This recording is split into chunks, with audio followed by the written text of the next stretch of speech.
Wired.com presents The Geek's Guide to the Galaxy. And here is your host, David Barr Kirtley. Hello, and welcome to episode 136 of Geek's Guide to the Galaxy. Today on the show, we'll be speaking with Kelly Link, author of the short story collections Stranger Things Happen, Magic for Beginners, and Pretty Monsters. Kelly and her husband Gavin Grant also own and operate the indie publishing house Small Beer Press, and together they co-edit the short fiction magazine Lady Churchill's Rosebud Wristlet. Kelly's newest collection of short stories is called Get in Trouble. And now, here's our interview with Kelly Link. All right, so we're here with Kelly Link. Welcome to the show. Thank you. I'm glad to be here. Okay, and so your new book is called Get in Trouble. So why did you decide to name it that? You do the thing when you are getting ready to send out a book of short stories. You read through them all, sort of think about what order you want them to be in. And you also read to make sure they're not weird overlaps that are not going to work particularly well. Have you named a couple of characters the same thing, side characters, things like that. And you also start thinking about titles. And so as I was reading through these stories, I could not help but notice that these were all people with really poor impulse control, who really are sort of maybe not always drawn to trouble, but they don't actually avoid it either and get in trouble. It felt like it was true to the spirit of those characters. Okay, and so for people who have read your previous short story collections, how would you say that this one is similar to or different from those ones? Well, I think harder for me to say. Looking at it from my side, I think there's still a lot of fantastic business in it this time around. I kind of wanted to write some more zombie stories, but just didn't feel like I had any zombie stories in me at the moment. But I was really, really interested in vampires this time around. So there's some vampire stories. There's still a lot of adolescent girls, which is always a fun point of view character to write. And I don't know, it's possible, I think, that some of the stories are a little grimmer. I hope they're still funny, but I think maybe the stakes are a little bit higher this time around. And I know that you read a lot of your stories to fit different theme anthologies. Is that true in this book? Were a lot of these written to suit some particular themes? Yes, I think probably half of the stories were written for different editors, for Holly Black or Ellen Datlow. And the thing is, an editor asks you, do you want to write a story? Do you want to write a story about, for Holly Black, the anthology were geek stories. It was called Geek-tastic. And other than that, it was pretty loose. You could do whatever you wanted. And so it isn't so much that I guess the stories aren't so much geared towards a particular thing, because most of the editors that I've worked with are pretty relaxed about what fits the definition of the theme. But it is a great starting place to have somebody say to you, have you ever thought about geeks? What kind of story would you like to turn in? Board games or, music? What's something that you would have fun writing about? And I actually wrote one of the stories. Actually, two of the stories were written for anthologies that Gavin and I put together for Candlewick. And so since I was the editor for those, I was pretty much sure that I would be okay with however I tackled the theme. And what were some of those other themes that you wrote stories for? Well, one of the themes was steampunk. And again, speaking from an editorial point of view, when we sent out the call for submissions, we said to the writers whose work we really wanted to publish, we said, we really don't have a definition. We just want to give you this word steampunk and see what you do with it. What would your version of a steampunk story be? And we got great stuff from people like Libba Bray, M.T. Anderson, some really fantastic stories. And a couple of years later, we did a collection, or an anthology rather, Monstrous Affections. And again, the theme was pretty broad. We sent out a call for submissions and said, what we want are stories about monsters and relationships with monsters, family relationships, relationships between friends, love stories, anything you want to do. We just want to see what you do with monsters.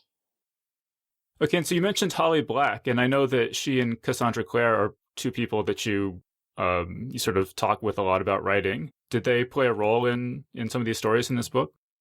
They absolutely played a role in the sense that Monstrous Affections came about because I think Cassie and Holly and I were sitting around and talking about one of the tropes of the vampire story, which is, vampire stories, often it's a coming of age story as well, not for the vampire so much, but for the main character. And so you have these adolescents often who get involved in vampire business, and started really thinking about how strange it was that vampires so often fall for teenage girls, um, and fall so hard, in fact, that they're willing to spend a lot of time in high schools or doing very teenage things. Because frankly, that sounds terrible to me. I mean, maybe I would make a bad vampire, but my high school experience was not so amazing that I'd want to repeat it a lot. Um, and so Cassie said that she always figured that if you were a vampire, in fact, the group that you'd probably want to spend the most time with would be your peers. And how tragic that moment would be when you realize that your peer group, the group who shares a common body of experiences with you, is about to die out. And so she said she was thinking about writing a vampire story set in a nursing home. Um, and that was such a touching, sort of unusual take on the vampire story, that we started thinking of other kind of monster stories. That was really the impetus for that anthology. So how did that influence stories in Get in Trouble? You mean my relationship with Holly and Cassie in general, or? Well, or I mean, I was going to say, like there are two stories in this book, The New Boyfriend and I Can See Right Through You, that seem pretty directly related to the whole vampire Right. phenomenon. Absolutely. Well, The New Boyfriend was the story that I wrote for Monstrous Affections. And I knew I wanted to do something with sort of very large dolls, that could more or less pass as people. And it was Holly Black actually who suggested. I said to her that I had part of the story, but I needed something to complicate the dynamic between the group of friends. And she said, well, with teenage girls, envy is always, that's one of the stages that you move through when you're a teenager, is seeing different ways of life, sort of imagining yourself in that life, but you can't necessarily access it because you're a kid. And so envy was a really useful hook for me to build that story around. And how about I Can See Right Through You? That is one of the last stories that I finished for the book. And again, Holly and Cassie and a couple of other writers, Sarah Reese Brennan, Maureen Johnson.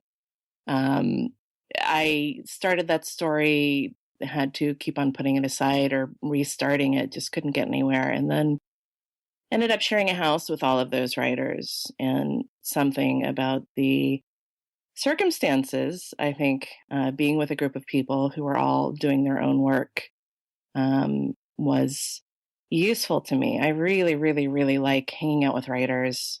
I like the sense that everybody is working on their own thing, but then you get together and you talk about what you're working on. And so I just sat down and kept on revising the start of that story until I could finish it.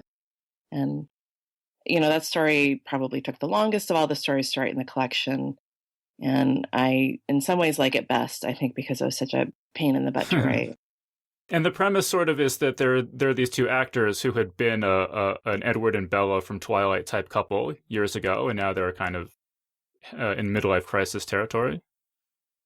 They are in a very different point in their lives. I mean, I think the thing that was fun to write about that story was, I think if you're a public figure, and if you have been particularly well known for one thing, there are so many different versions of you floating around. There is your private self, There is the sort of character that you played that people identify you with. There is the perception of you that has to do with your career, which maybe changes as you continue to do the same thing or as you try new things.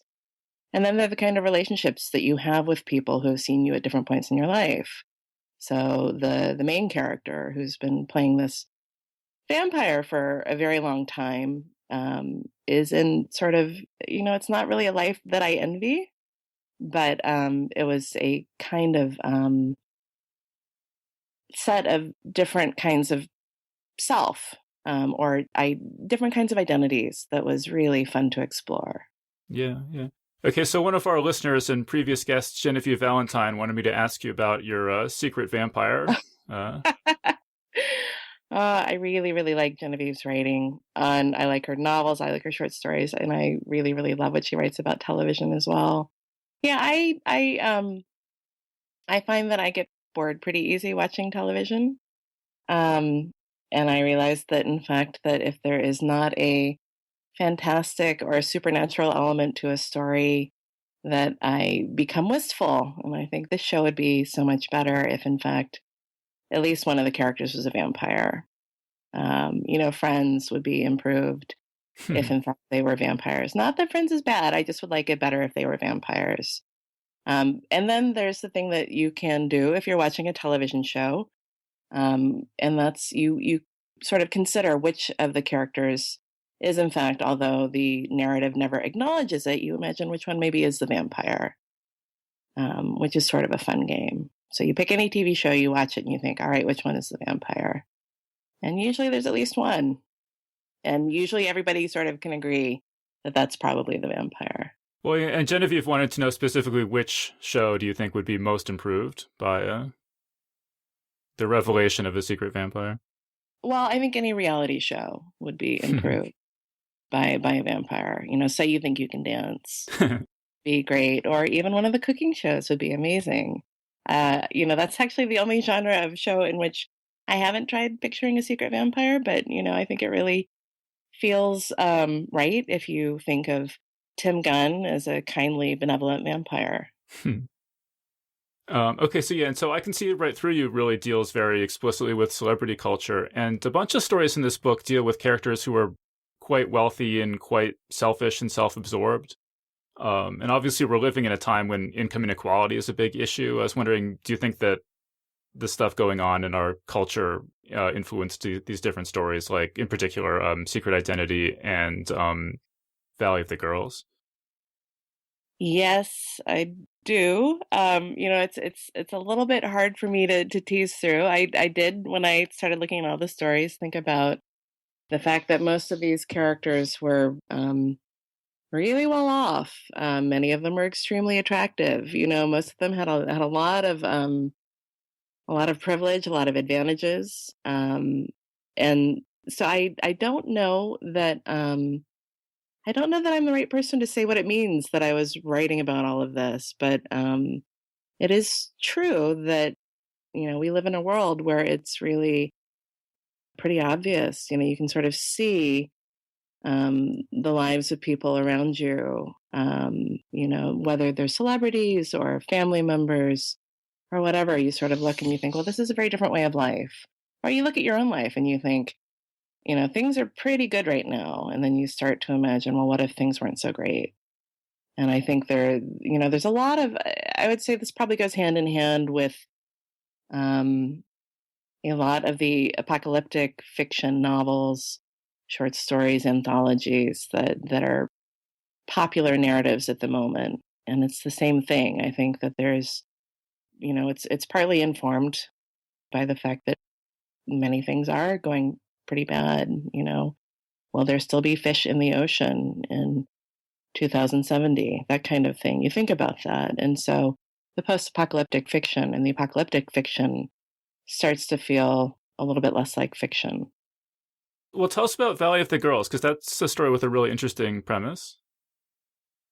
That's a story about a group of kids. I started thinking about what it would be like if, in fact, things sort of continue the way they are, and the rich get richer and richer and richer. And the kinds of lifestyles that their kids would have access to, and also the kind of safeguards that maybe families would put up around those kids to keep them out of the public eye, sort of an inversion of the celebrity culture. So in the story, parents sort of hire faces who enact the lives of their kids, so that if in fact they're being photographed or if they appear on social media, it is in fact these replacement children who have been hired to enact sort of this perfect kid lifestyle. And at the same time, maybe the kids would have super expensive hobbies. And so I liked thinking about that. I liked thinking, well, if you were a kid and in fact, in one sense, you were invisible to the world because the person that the world saw as you wasn't you. And on the other hand, you were really indulged. What kind of weird hobbies would you have? So the girls are really into building pyramids, and the boys collect antique rockets, and just sort of taking that and sort of pursuing it and thinking about the kind of lives that these kids would have. Right, and these are pyramids like the Egyptian pyramids, so this is like Valley of the Girls is kind of a play on Valley of the Kings, I assume. Yes, absolutely. And I did think, what are the things that we know about the way that people lived in the past? And sometimes the biggest markers of the way that people lived in the past are, in fact, the really weird, extravagant gestures by people who had a lot of power and who wanted to be remembered. And I felt there was a tension between, adolescents who, in fact, were hidden away from the world, but who still wanted to make their mark. So maybe the person that everybody sees as you isn't you, but nevertheless, you're going to have a really big ass pyramid. And so after you're dead and gone, people will still remember you. I mean, what do you think about just the way about that issue of just people growing up on the internet and growing up in the public eye and how bad that can go for them? Well, I think clearly it goes bad a lot of the time. And we have a daughter now. And so as I was going through this story, I was thinking of the weird ways in which parents become protective. The world changes. There's not a lot you can do about that. Cannot necessarily protect your kids from the mistakes that they made. And if you did protect them from those mistakes, I'm not really sure that that's so healthy either. But this is sort of in my story, this is the first generation of kids who have faces, people who represent them, but who aren't them. And they are coming of age in sort of the terms of contract with their public personas, with these other versions of them, is coming up to a lapsing point. And so then the question is, are they in fact going to become themselves, or in fact, are they going to stay hidden for the rest of their lives? And I think it would be hard to give up that kind of privacy in a sense that, in fact, sort of it would be a kind of a weird rich kid coming out. And here's the real me. And so that story sort of ends abruptly, but I still kind of enjoy thinking about some of the decisions that those kids make. Do they in fact renew their contracts with their faces and go on living in private, doing whatever they want to do? Or in fact, do they come out and make their own mistakes? Yeah, yeah. Okay, so that story, Valley of the Girls, and also your other story in this book, Two Houses, have more technological science fiction elements than other stories of yours that I've read. Were you sort of consciously trying to experiment more with sort of quote unquote science fiction? Well, I really love science fiction, and it is really hard to write. I read it and it goes down really, really smoothly. But if I try and write a story which is overtly science fiction, I'm in the weeds immediately. It's very hard to figure out what kind of details you give the reader. How is the world the same? How has it changed? Frankly, Two Houses was a little bit easier to write because it's space opera. So it already is a little bit removed from a realistic science fiction setting anyway. And that was another story that I wrote for an anthology. It was an anthology of stories inspired by Ray Bradbury. So the thing that I got to focus on was how to make the story as Bradbury as possible. What were the things that I loved about Bradbury's science fiction that I could sort of build into that story? Well, and so what were those things? Well, I think the things that were pleasurable to sort of think about with Bradbury was the idea that space is haunted. That maybe you're a group of astronauts and you are sent out, and maybe you are headed towards a place or you arrive at a place, and it turns out that you have in some way ended up in an inverted version of where you started off. um, I'm forgetting the specific names of the Bradbury stories, but the story about the crew that shows up on Mars, and in fact they appear to have landed in their own town, and they're their own families, and they are taken home by those families, and joyfully almost. And then in the night, turns out that the people that they thought were their families are in fact Martians, and the Martians murder them in their sleep, not out of malice, but because the astronauts don't belong, and the Martians don't want to be colonized. And that story really blew my mind when Hmm. I was a kid. And I still go back and reread the Martian Chronicles and his other collections. So I knew that I wanted a group of people in space. I knew I wanted to make them astronauts. I knew that I wanted it to be a kind of a ghost story. And the one change that I knew I wanted to make was I wanted to make the astronauts mostly a group of women. That it seemed to me that if you were sending a group of people on a very long flight, that maybe in fact you would choose a group of women. And of course, in Bradbury's stories, the expeditions are all male. Well, I mean, and in Two Houses, yeah, there are these astronauts on this interstellar voyage, and they're telling ghost stories to each other. And one of the ghost stories that they tell, I found just incredibly creepy. The one about the two houses, I guess you right of the title. Is that how did you come up with that? Is that based on something or? I had been thinking about that for a long time, and in fact, the Two Houses itself it's a club story. It's a bunch of people in a spaceship, or maybe a little bit bored, and what they do in free time is they get together and they party and they tell stories. And the thing that sort of pushed me forward in that story, the thing that I most wanted to do was get to the point where I could actually have them telling ghost stories to each other. And the whole point of that was that story about the art installation. These two houses, one original and the other an exact replica that an artist has set up on an estate in England. It was something that I had been thinking about for a long time. There are many things that you cannot do in fiction. There's not a lot of physicality to writing. I don't get to go out and build things. There's not a lot of sound effects, things like that. And so sometimes it's very pleasurable to imagine what you would do in another medium. The kinds, if you still had the same kinds of interests, how would you express them in a different art form?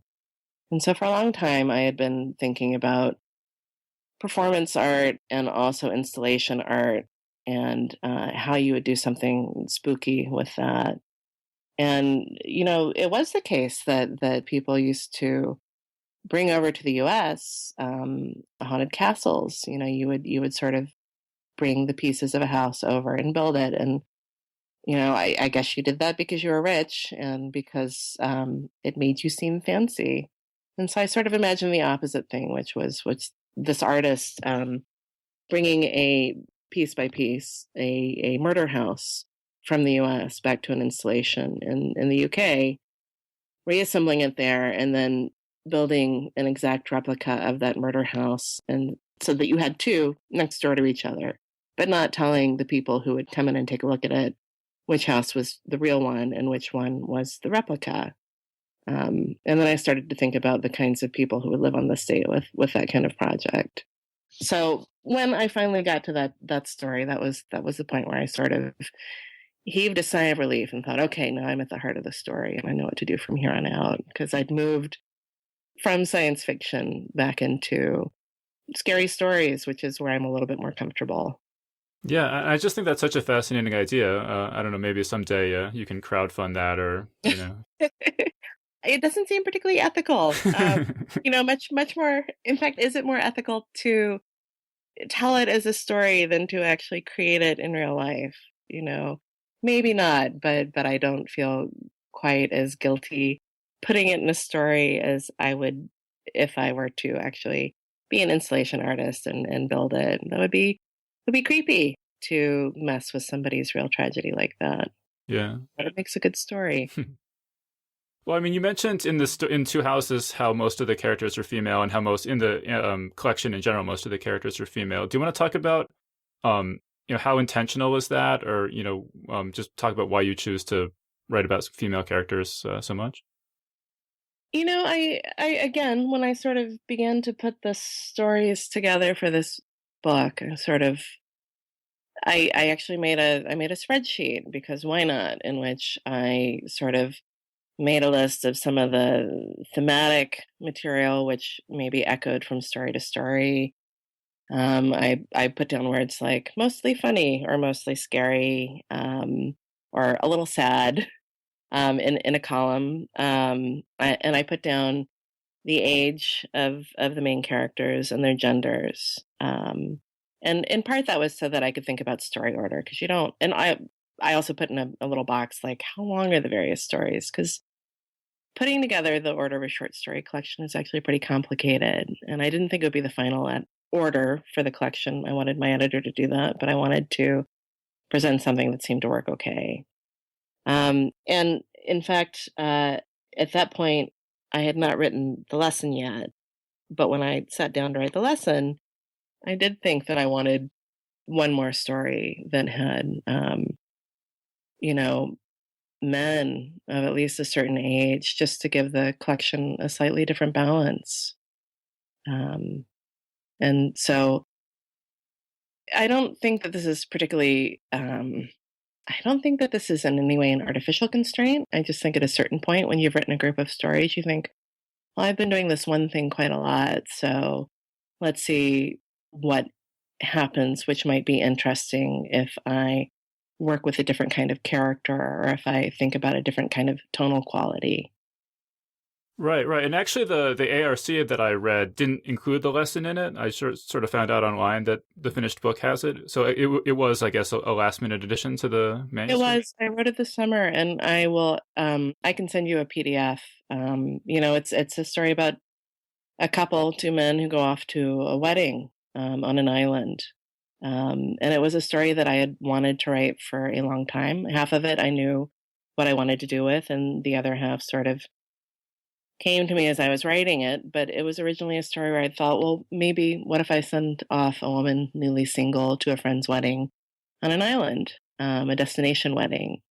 And in fact, what if there's a bridegroom who is maybe a little strange, who doesn't show up? He's late. He's arriving very, very late. In fact, nobody's even sure if he's going to arrive at all. And there were a couple of other parts of that story that I knew that I wanted to write, and I just couldn't get anywhere with it. And part of that was because that character that I was thinking about writing, felt so similar in some ways to some of the other characters that I'd written recently. And so once I made the viewpoint character a man, the story sort of moved into place for me. I was able to see it much better and write it. And I gather from reviews that this is the one story in the book that has no overt fantastical elements in it. That was absolutely my goal when I sat down to write. And I thought, well, I'm going to try and write something which is a slightly different length. I'm going to write something where I do some interesting stuff with paragraphing, because right now I am really interested in how paragraphs work. I feel I no longer understand how they work. I thought, I'm going to write some really enormous paragraphs. This is a story about an island. I want the paragraphs to have almost a sort of weird floating island quality to them, like these big chunks. Um, and I also thought it would be great to write something in which I couldn't reach for that thing that I usually like to do when I write a short story, which is, a ghost or a monster of some kind. And I got along pretty well until I started to write in sort of one of the most fun pieces of business that I knew that I wanted to put in when I wrote the story was a piece of taxidermy. And it comes from a story that my sister told me about a friend of hers who went to a wedding, and there was a piece of taxidermy in the bed and breakfast where she was staying, and it made a lot of noise. She kept on turning on the light, waking up, turning on the light, and then nothing in the room was moving. But she'd turn off the light and she'd hear noises again.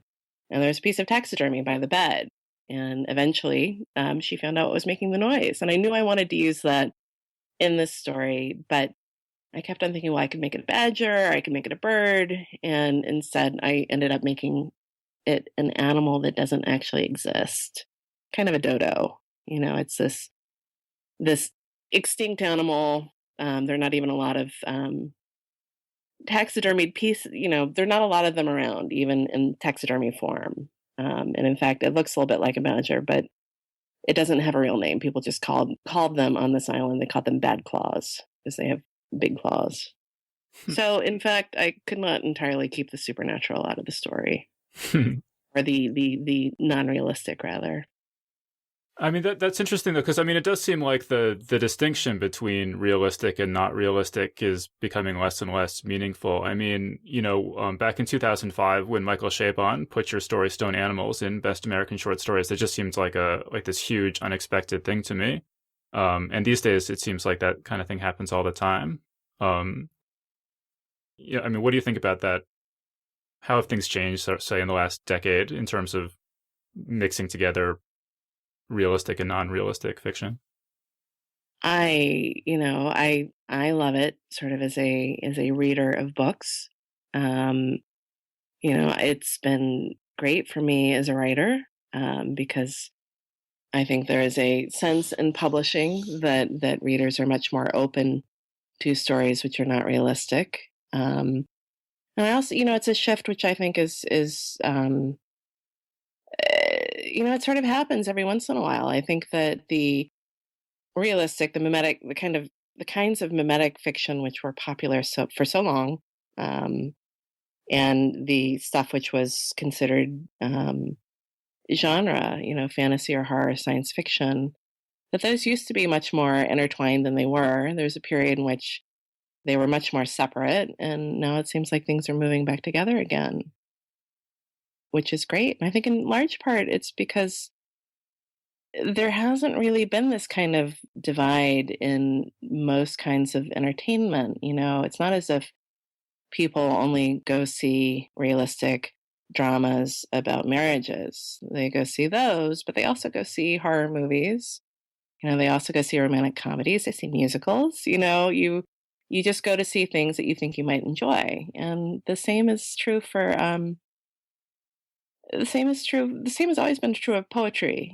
Poetry, you use whatever you as the writer seems to work best to convey your point of view and to describe the world in some ways, to sort of put something together that you give to the reader. These sort of pictures. The first two collections that I wrote, they came out and they were taken, I don't even want to say seriously. They received the kinds of attention that I did not expect to receive. They were reviewed in places that I didn't think they would be reviewed in. I really expected when I was first writing short stories that I would mostly be writing for an audience that was pretty well versed in genre and that loved specifically fantasy, science fiction, and horror. And I read outside of those genres. I read anything I can get my hands on, but I didn't necessarily expect that the kinds of work that I did would find a larger audience. So it's been kind of astonishing, that these stories reach a larger audience. And God knows there's a lot of other really great work which mostly reaches a genre audience that I think should reach a much, much wider readership. Yeah. And I mean, in a lot of ways, the last holdout in this has been academia. And I know that you've done various fellowships and teaching gigs in academia. What have you personally seen in terms of how receptive people are becoming to more fantastic kinds of storytelling? Well, I always figure if I am being asked to teach in a place that, the university or wherever is asking me to teach has to be open to a certain degree to, weird fiction. And in terms of the students, I've done a lot of teaching. The most teaching I've done has been at the Clarion Workshop, the fantasy science fiction and workshop, 6 weeks that runs out of Seattle and also out of San Diego. They're summer workshops. The people who go write 6 stories in 6 weeks. They have 6 different instructors. And when I was a student there, and then maybe the first 2 times that I taught, one of the things I always do is when you are first meeting the students, you say, well, what do you like to read? And it used to be the case that the touchstone writers for them were mostly in genre. And now when I teach at Clarion, I would say, people mention the same genre writers that they always mention, which is awesome. But they will also mention people, like Eudora Welty or sometimes Raymond Carver, or they will talk about novels, which are realistic novels, sometimes nonfiction. And the same thing goes for the MFA programs where I teach. That I often ask, what do you read? What's the stuff that you like to read? And they read young adult and they read fantasy and science fiction as much as they read in sort of the realistic mode, which is super exciting for me. And maybe it's self-selecting because they've chosen to be in my workshop. Um, but the question that I now ask alongside that is, I say, and I've changed the way I phrase this. I used to say, "What's the thing that you enjoy reading the most that you're embarrassed by?" But in fact, most of the students are really smart and they're not really embarrassed to be reading what they read. So instead, what I ask, I used to say, "What's your guilty pleasure?" And they'd be like, "Well, it's not really guilty, but I really love," and then they'd mention whatever. And now instead, what I say, "Well, what's the thing that you read that feels most at a remove, from the stuff that you think that you want to write?" And that's really interesting because sometimes it's romance novels. In one case, you know, it was gaming manuals. He said, and this was a poet saying this. He said, "I really love reading gaming manuals, D&D manuals. I just can read those for forever." And this was in a workshop up here, and it was a mixed genre workshop in the sense that both poets and fiction writers were in the workshop, and a couple of the poets actually turned in really terrific science fiction short stories.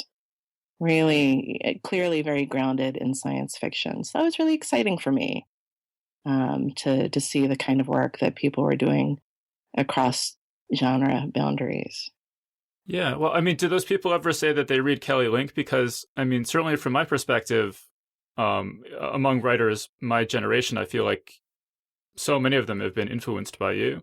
I mean, like this book has a blurb from Karen Russell, who is, like one of the biggest examples I would think of someone, of just a brilliant writer who was really, really strongly influenced by your work. I really, really love her work, and when I read what she does, I love it. I think in part because it reads like her. I don't really see anything of myself reflected in it because that's always a little strange to read something. And you don't want to see yourself when you read. You know, I that's a little hard for me to speak to. Occasionally somebody will say to me, an editor will say, "Oh, I got a Kelly Link story from somebody." And I always think, well, what does that actually mean? I have no idea what that means. It's flattering, and a little weird. But, there are certainly a lot of people who I think, whatever they were reading, they were probably reading some George Saunders, and maybe they were reading some of the Ellen Datlow and Terry Windling fairy tale anthologies, maybe Angela Carter, Shirley Jackson, things like that, Shelley Jackson. I mean, I think there's so much stuff. Jonathan Lethem, Karen Joy Fowler. There's a lot of work right now, which is right at that sort of mixing point. And there has been, I think, for the last, 30 years, maybe 25, 30 years. Yeah, yeah. I mean, one of the things that you you mix into this book is the superhero stuff. I wanted to talk about that. Could you just talk about sort of your did you grow up reading comic books? What sort of history do you have with superheroes? You know, I did not grow up reading superhero comics. I, in fact, did not start reading comics until I was in college, maybe my last year of high school, at which point, I would say half the time that I went into the comic book store, people in the aisles would say to me, "Excuse me, sir," as they went by, even though I had long hair and was wearing a skirt. I think because it did not seem like there were a lot of girls going to comic book stores, at least not in North Carolina. But the comic book that actually got me hooked was Cerebus. I saw an issue of Cerebus in the window, and I just loved the art. And so I went and I bought that. But as for superheroes, I saw I saw the Superman movies when I was a kid. I watched Batman on TV when I was a kid. And then probably after that, the next exposure to sort of that narrative was things like Frank Miller and Alan Moore, which was really exciting. Um, and I was actually asked if I would contribute to an anthology of superhero stories, and I totally flubbed that. Two editors, one of whom was Owen King, asked if I would write a story, and I thought, well, I can write a superhero story maybe, and I spent a lot of time thinking about sort of a Bradbury-esque superhero story, and just could not get anywhere with it. I still have it in my head, but I can't figure out a way to make it work. And so I totally missed that anthology, but I think because I'd been thinking about that story for so long that when Holly Black asked for a story for Geektastic, I managed something. And I did that because I really love epistolary stories. I wanted to do an epistolary story. And I wanted to write about a convention of superheroes at a hotel. Well, yeah, and this is your story, Secret Identity, which I love that story. Thank you. What but you treat the superpowers very much in a these aren't like action adventure superhero stories. The superpowers are all a little bit everyday and disappointing and so on. What is it about the sort of idea of these kind of disappointing superpowers that interests you? This comes out of reading I think the comics that came out of that generation after Alan Moore and Frank Miller, where you did sort of think about, well, what about the people who got the powers that weren't so amazing? And so, I think in the two superhero stories that I have, there are people who go out and do the usual things, and yet I cannot quite fully commit to writing a story about people who go out there and save the world, in part because so many people have already told that story. So I can set that story on the sideline of the story that I'm writing. But the thing that I'm actually interested in is, those weird liminal spaces in hotels and, people who make statues of superheroes out of butter. That's the stuff that when I sit down and write that I think, well, this would be really fun to put in a story. And I know, and I say this, and I still will go see a superhero story, and I'm not opposed to a story in which people save the world. I just feel that a lot of other people have done that much better than I could, or at least if I did it, I wouldn't be bringing anything new to it. Well, and its origin story is set in an abandoned Wizard of Oz theme park, and I understand this is based on a real place. It is the Land of Oz, which was an amusement park that I went to many times as a kid. And it was one of those places that was actually kind of boring once you went the first time. You were in a gondola, there was taffy and fudge. There were people dressed up as the characters from the Wizard of Oz. But in actual fact, I don't know that I would have wanted to go there as an adult. And in any case, it closed, I think, by the time I was in high school or first in college. And it had sort of an interesting half-life after that.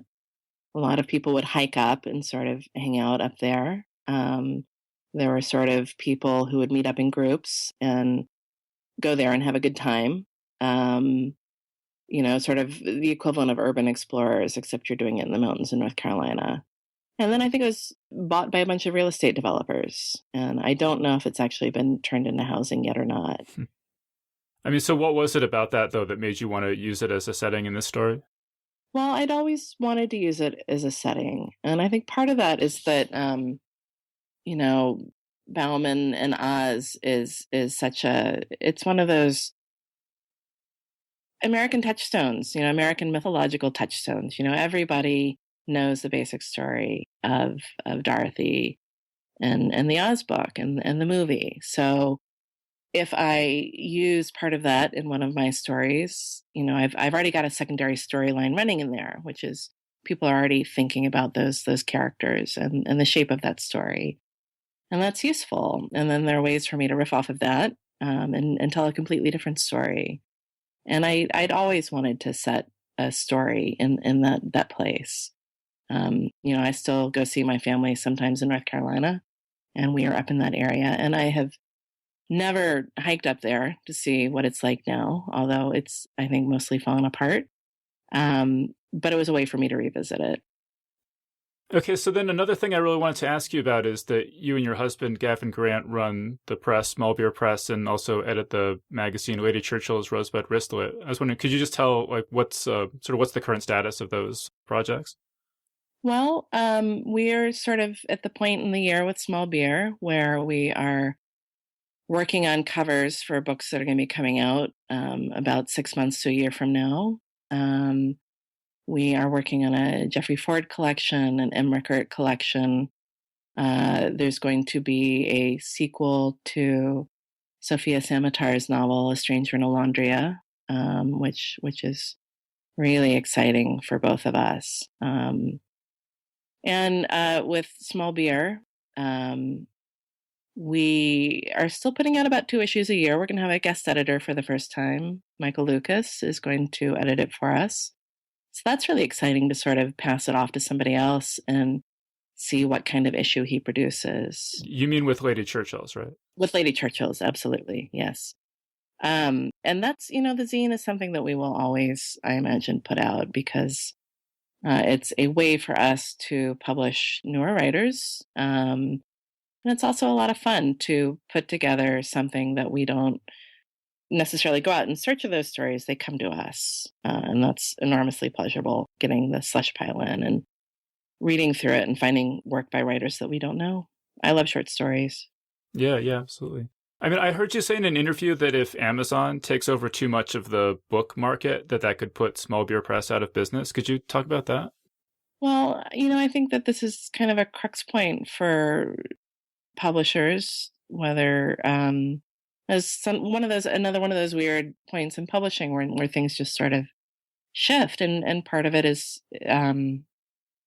part of it does just have to do with economics. That right now, the margin is good enough for us to keep on putting out books, but if that margin shrinks, then Gavin and I don't want to. Our goal has always been not to go into debt, to make sure that the press is self-sustaining, and that's still very much the case. That we sometimes have years where something sells like pancakes, and sometimes we publish work that we love but doesn't necessarily find quite as large an audience.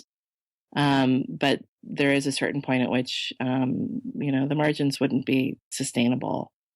And I think there have been all the articles about the issues that self-published writers are having with Amazon in terms of how much money they get. And I think the thing with Amazon is they are a company that sells a lot of books. But I think the question is, finding that point where, booksellers or Amazon or whoever is profitable, but it's also profitable for the writers. It's also profitable for the publishers.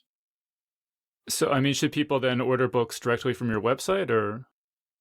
What I think there are two sides to this here. Amazon is excellent at customer service. And I think there are many communities that don't have independent bookstores that carry the kinds of books that they want to read. Or maybe you have an independent store and maybe they're not all that friendly. I think most independent bookstores thrive because they understand the community. They carry stock that the community wants to read, books. They throw great events, things like that. But there are places where there's not a bookstore like that, in which case, totally understand why you would be ordering your books from Amazon. I think Amazon really serves a purpose for people who don't have great indie bookstores. But what makes me happiest of all is when people have a local bookstore or a favorite independent bookstore and they are placing their orders through that bookstore. If my local bookstore doesn't have the thing that I'm looking for, I order it and then I just wait 2 days and it shows up.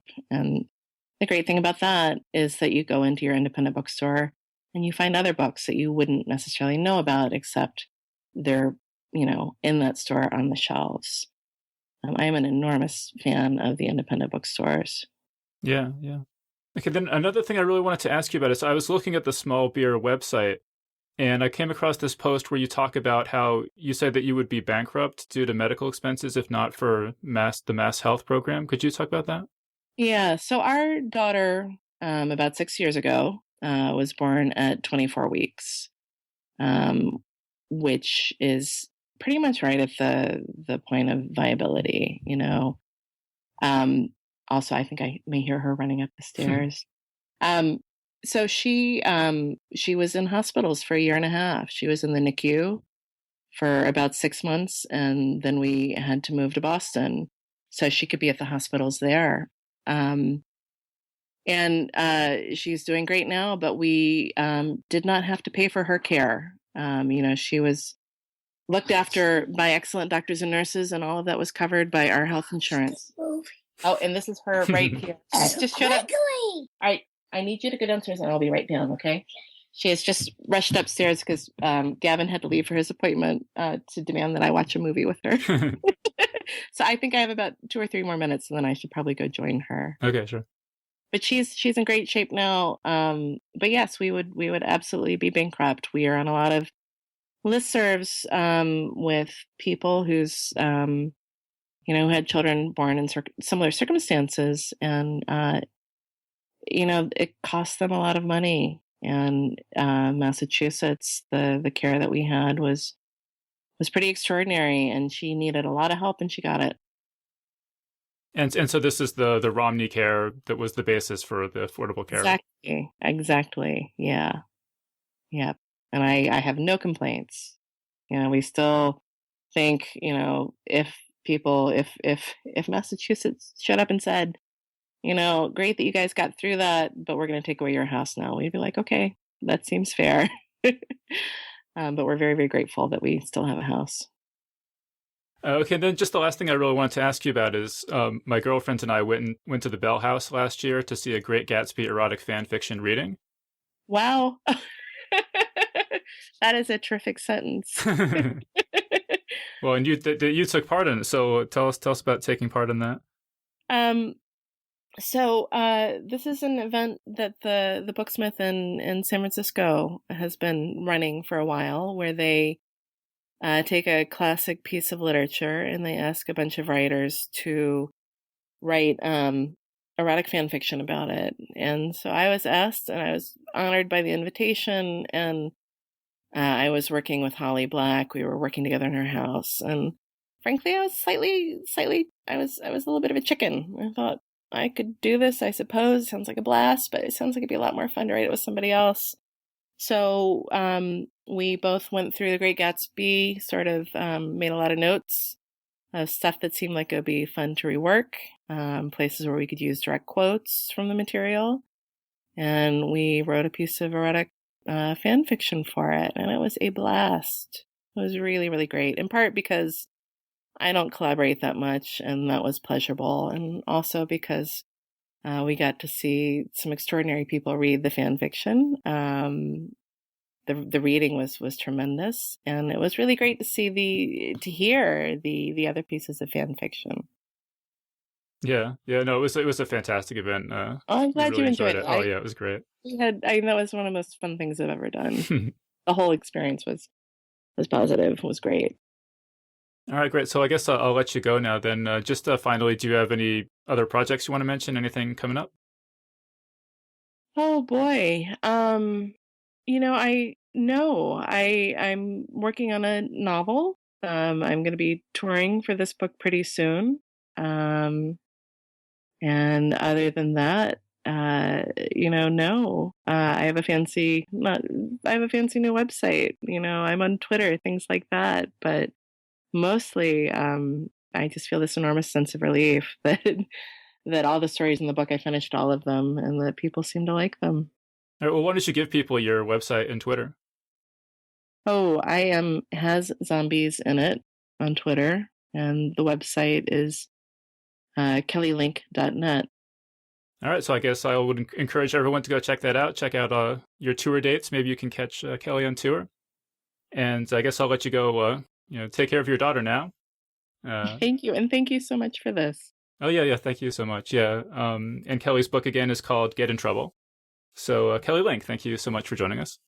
Thank you. Hope to talk to you again. And that was our interview. So big thanks again to Kelly Link for joining us on the show. Big thanks as well to everyone who's given us 5 stars on iTunes, including Dragon FB, who writes, Geek's Guide to the Galaxy is a shining example of how great podcasts can be. The guests are interesting, the host comes prepared, and the conversations and stories are exactly what great podcasting is all about. I'm mad I just discovered it, and I can't wait to go back and listen to more great episodes. Keep up the good work, and keep the high-quality content coming. So huge thanks again to Dragon FB for that great review. And of course, a very special thank you to all of our crowdfunders, including crowdfunder number 43, Daniel Brisbois, who just made a very generous $25 contribution to the show. I'd also like to give a very special thank you to my all-time favorite Parisian, crowdfunder number 76, Bruno Ankier, who's been giving us $50 a month and whose total contributions just hit an amazing $500. So huge thanks again to Bruno Ankier for the very generous support over the past year. This episode was also made possible thanks to support from listeners such as Carl Watson, Raymond Chan, Steven Segarian, Jonathan Pottle, and Kurt Donaldson. So thanks guys, we really appreciate it. To learn more, visit us at geeksguideshow.com and click on crowdfunding. Alright, so that was our show. So thanks everyone for listening, and we'll see you next time. The Geek's Guide to the Galaxy is a production of Wired.com. For more information about the show, visit geeksguideshow.com. To learn more about your host, visit davidbarrkirtley.com. Music and voiceover produced by yours truly, Jack Kincaid. If you enjoyed this program, tell your friends. If you didn't enjoy it, tell no one. Thank you for listening.